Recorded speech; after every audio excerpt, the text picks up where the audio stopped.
এফালে ধনশিৰি গেলাবিলত বাহনী পানীয়ে বুঢ়াইছে বোকাখাতৰ উত্তৰা অঞ্চল আৰু বৰ্তমান মই য'ত উপস্থিত হৈছোঁ এই অঞ্চলটো হৈছে বোকাখাত পৌৰ এলেকাৰ 4 নম্বৰ ৱাৰ্ড বৰাগাঁও হিচাপে চিহ্নিত এই অঞ্চলটোৰ এতিয়া কৃত্ৰিম বানত পৰিছে আৰু এই কৃত্ৰিম বানৰ ইতিহাস বৰ বেছি দীঘলীয়া নহয়। আজি 4-5 বছৰ আগৰ পৰা এই অঞ্চলটোত কৃত্ৰিম বানৰ সমস্যা দেখা দিছে।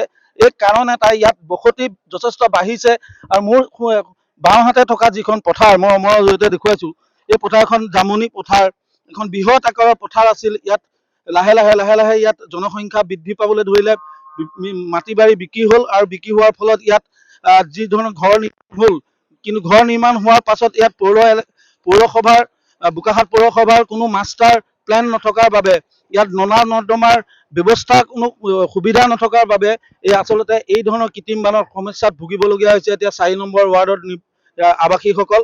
কাৰণ আমি ইয়াৰ যিটো পানীৰ ধাৰ এই ধাৰটো লক্ষ্মীজুৰিৰ পৰা আহি বলম পথাৰ হৈ জ্যোতিপুৰ হৈ এই পথাৰখনলৈ পানী আহে আৰু ইয়াৰ পৰা বুঢ়াজান নামৰ এটা জানৰ জৰিয়তে এই পানীখিনি ডিফলু নদীত সংযোগ হৈ ওলাই গৈছিল।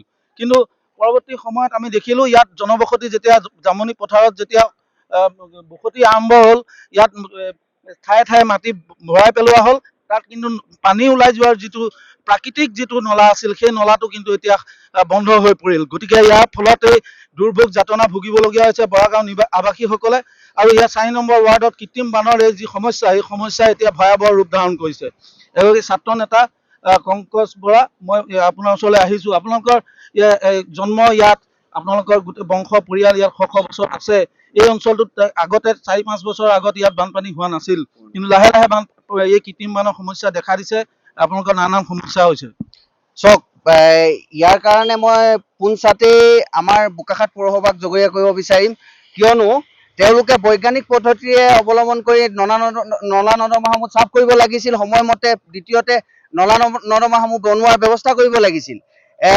চাওক এতিয়া আপোনাৰ গোটেই 4 নং বোকাখাত পৌৰসভা 4 নং জনমগ্ন প্লাবিত অঞ্চল, গোটেই ৱাৰ্ডটোৱে প্লাবিত হৈ আছে। এইফালে বেংগুলী গাঁৱে হওক বা বৰা গাঁৱে হওক, তাৰ উপৰিঞ্চি 8 নম্বৰ অঞ্চলো বিভিন্ন অঞ্চল প্লাবিত। 8 নম্বৰ ৱাৰ্ডৰ দেখিবলৈ পোৱা গৈছে ইয়াত কোনো ব্যৱস্থাপনা নাই। যেতিয়া কৃত্ৰিম বান হয় বোকাখাত পৌৰসভাই এখন জেচিপি লৈ আহিব নলা নৰ্দমাসমূহ খান্দি দেখাব। তেনেদৰে এই কৃত্ৰিম বান আমি ইয়াৰ পৰা সমাধান কৰিব পাৰিম বুলি মই আশা নাৰাখোঁ। যদি তেওঁলোকে সময়ৰ প্ৰতি লক্ষ্য ৰাখি আমাৰ বান ৰাস্তাসমূহ পানী যোৱা ৰাস্তাসমূহ বৈজ্ঞানিক পদ্ধতিৰে অৱলম্বন কৰে তেতিয়াহ'লে ইয়াৰ সুফল লাভ কৰিব বুলি মই আশাবাদী। দেখুৱাইছোঁ মই অমৰক দেখুৱাবলৈ গৈছোঁ ভৰিত এটা জোক লাগিছে পথাৰ যিহেতু পথাৰৰ পৰা জোক আহিছে মই জোকটো আঁতৰাই দিবলৈ অনুৰোধ কৰিছোঁ। গতিকে ইয়াত দেখা পোৱা গৈছে যে নানান সমস্যা হৈছে। মানুহৰ কৃত্ৰিম বানত পৰি মানুহৰ যথেষ্ট আলৈ আহুকাল আমি দেখিবলৈ পাইছোঁ আৰু এতিয়া প্ৰত্যেক ঘৰতে বাৰীয়ে ঘৰে ইয়াত কৃত্ৰিম বানে ভৰি পৰিছে আৰু নামঘৰৰ পৰা আদি কৰি ইয়াত ৰাজহুৱা যিখিনি স্থান আছে এই সকলোতে কৃত্ৰিম বান দেখা পোৱা গৈছে।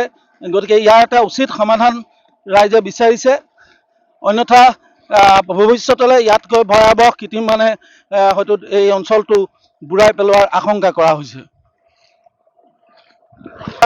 আগতে এনেকুৱা পানী হোৱা নাছিল। আজি বহুত বছৰ আগতে এবাৰ হৈছিলে, মিছা কথা নকওঁ।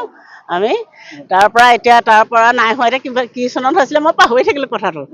এতিয়া আজি ৰাতি একদম বৰষুণ দিছে। মই ভাবিছোঁ ভিতৰত চোতালত পানী হৈছে চাগে, উঠি যাওঁচোন চাওঁ 5টা বজাত উঠিছোঁ, বিচনাৰ পৰা নামিছোঁ পানী ঘৰৰ ভিতৰত। এই ভিতৰত ঘৰ আপোনাৰ এইটো ঘৰ হয়।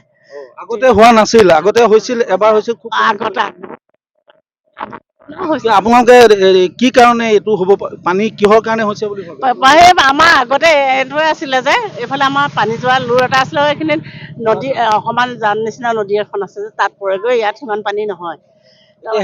এতিয়া সেইটো বন্ধ হ'ল, তাত মানুহবিলাকে নিজৰ মাটি বিক্ৰী কৰি দিলে। এতিয়া পৌৰসভাৰ মানুহে এই নলা নৰ্দমাবোৰ বনাই দিলে আৰু ব্যৱস্থা কৰে। গোটেই পানী হ'লেহে ব্যৱস্থা কৰে দেখোন, তাৰ আগত নকৰে।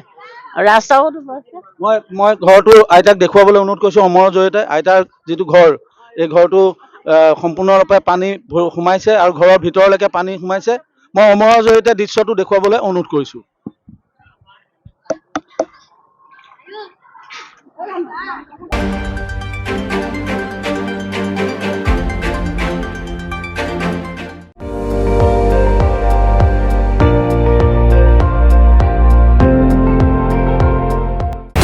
আপুনি চাই আছে ND24 সৰ্বশ্ৰেষ্ঠ নহয় সৰ্বোত্তমৰ দৌৰত।